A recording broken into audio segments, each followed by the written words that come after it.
ভোটের ময়দানে যখন জনসংযোগ তুঙ্গে, ঠিক তখনই এক ব্যতিক্রমী ঘোষণা অর্জুন সিং এর। বুধবার সকালে সুনীল সিং এর বাসভবনে পৌঁছে নবদ্বীপগামী পুণ্যার্থীদের সঙ্গে দেখা করে নোয়াপাড়ার বিজেপি প্রার্থী। উপস্থিত ছিলেন এলাকার একদল সনাতনী মহিলা, যারা তীর্থযাত্রায় রওনা দিচ্ছিলেন। পুণ্যার্থীদের শুভেচ্ছা জানিয়ে তাদের সঙ্গে সময় কাটান অর্জুন সিং। যোগ দেন এক ঘরোয়া চা চক্রেও। রাজনৈতিক ব্যস্ততার মাঝে সাধারণ মানুষের সঙ্গে নিবিড় জনসংযোগের ছবি ধরা পড়ে এদিন। অর্জুন সিং বলে, অনেকেরই চারধাম দর্শনের স্বপ্ন থাকে, কিন্তু তা পূরণ হয় না। আমি প্রতিশ্রুতি দিচ্ছি, নির্বাচন মিটলে আপনাদের সকলকে বিনামূল্যে চারধাম যাত্রায় নিয়ে যাব। সমস্ত খরচ আমি নিজেই বহন করব।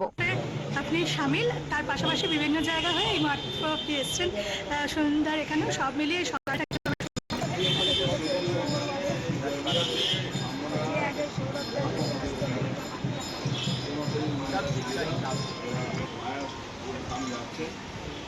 ওইখানে গেলাম, আপনি বেরিয়ে চলে এসছেন, এক সাইডে গেলাম, পেলাম না, আবার এখানে গেলাম। আপনারা আশীর্বাদ করুন, ভবিষ্যতে আগামী দিন আরো ভালো ব্যবস্থা সমস্ত